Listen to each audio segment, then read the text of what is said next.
Oh, God. We've been through the menu, and I hope James has learned that there are some wine and food rules it's worth sticking to. But it's also good to experiment. It's nearly time for him to take up my challenge, but first I'm going to introduce him to one of my favourite French dishes. I'm going to take you to see a fantastic French girl called Irene. I've known her for years. I think she is everything that's good about French girls, and I think you're going to love her. We're heading for the rocky Pic-Saint-Loup region, 12 miles inland from Montpellier, where my old friend Irene Tolleré runs a small vineyard. Irene's one of those girls, she sort of gets underneath your skin, and I think it's the same with all of us British blokes. We all we've never quite stopped fancying her. Not quite. That's a super car. Is it? Yeah, beautiful. Right, best behaviour. Irene? I'm done.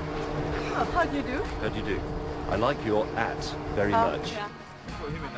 Irene's family have been making wine since 1632, but she's nothing if not a modernist. She produces wines like this super fresh 2005 rosé, Rire et Sourire, laughter and smiles.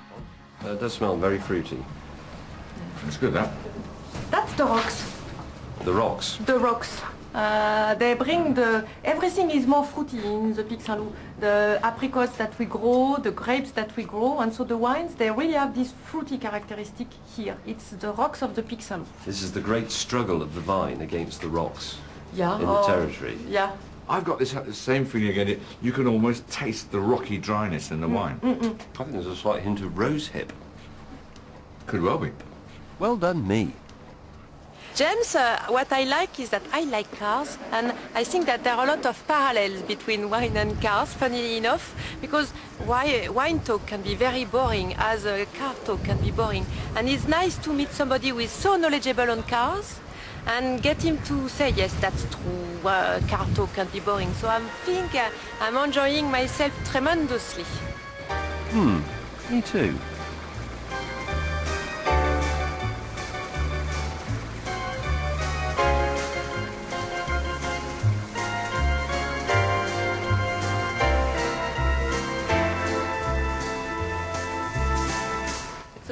Four-wheel drive, it's very impressive because you don't have you are in contact with the air, and you can move a lot like that, but it's not complicated.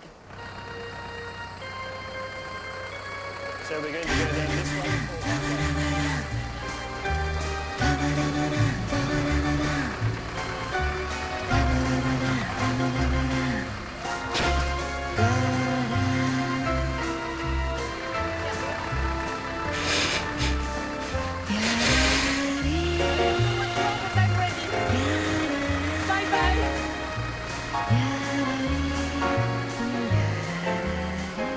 James, I mean, the urbanite James, even to see him doing this sort of rustic stuff is a bit bizarre.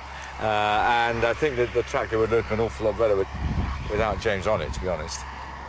Despite James almost knocking down half her vines, the lovely Irene is letting us pitch camp on her land tonight. It's a fantastic location to test James's wine and food matching skills.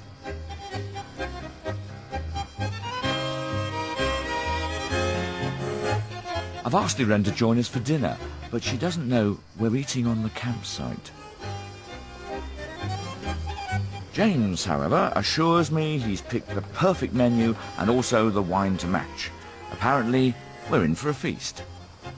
Right, what I'm going to cook is traditional fried spam with baked beans combined with a certain amount of chili flavouring to give it some high notes and a bit of brown sauce, tiny bit of olive oil. My thinking is that spam is quite salty, but beans actually are quite sugary. You may not realise this, but baked beans have quite a bit of sugar in them, and that makes it a very rich, very dense, very hearty meal. It's very close eating, as the foodies would say. So I'm suspecting that the crisp white will go quite well with it. There, the end of the block of spam is curved because of the tin, so remove those first because they are aesthetically not pleasing. I'm hoping Irene will will like this. I'm sure she'll eat it, and she'll make a show of enjoying it, and then if she's going to be sick, she'll go off and do it quietly elsewhere so as not to embarrass us. Yeah, she's a well-mannered sort of person. I'm sure that's exactly what she'd do. It's what I would do.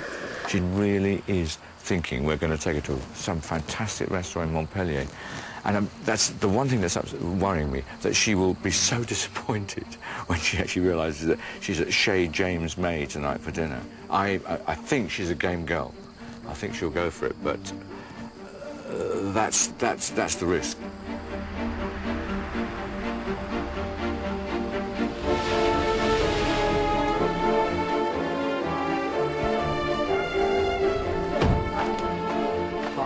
Look at that. Yeah. Wow. You look fantastic. Thank you very much. I haven't changed, but you... Right, let's go to dinner.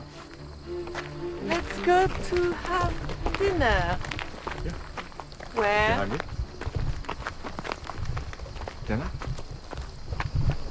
With two Englishmen. Oh, that's fantastic. And with the sun setting on the Pic Saint-Loup. We wanted to give you the best Oh, yeah. in the English manner. Oh. James? Oui. Irene is looking absolutely stunning. Bonsoir, madame. Bonsoir, James. What is that? Okay, the thing is romantic. However, I have a question about what I'm going to eat. Spam avec le beans. What is spam? Spam is a high-quality meat product. And you eat that every day? No, it's a special treat. Go. Savour the high notes of the... You know, the spam is cooked to perfection so that the edges of the pieces of spam are quite crisp. They're quite dry, but the centre is still like a foie gras. It's very soft, it's very full of flavour. It's something to dwell upon very slightly. It's like a plateau of taste before you achieve a climax of the taste buds and, you know, the olfactory senses and all those things. But now, please tell me if this complements it or spoils the spam and bean experience for you. The local white wine.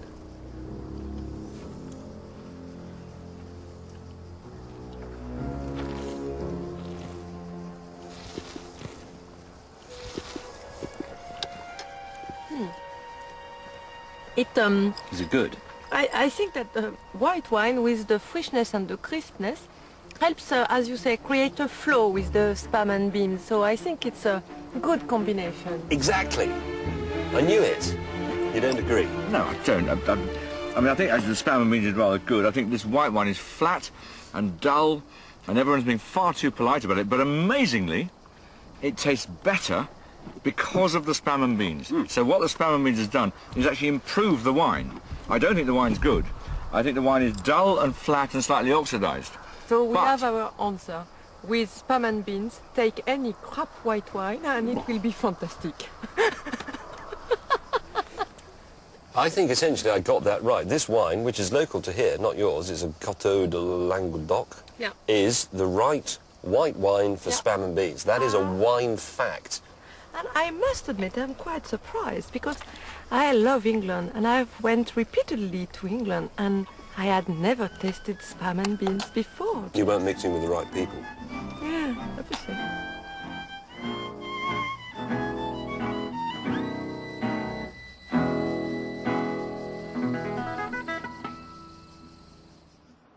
For more information and Oz's food and wine matching tips, go to bbc.co.uk/food. Next week, I'm tested in a blind tasting. Sanso. No. I get spooked by some mystic winemakers. My honest belief is that this is paganism and I will be struck down at any second.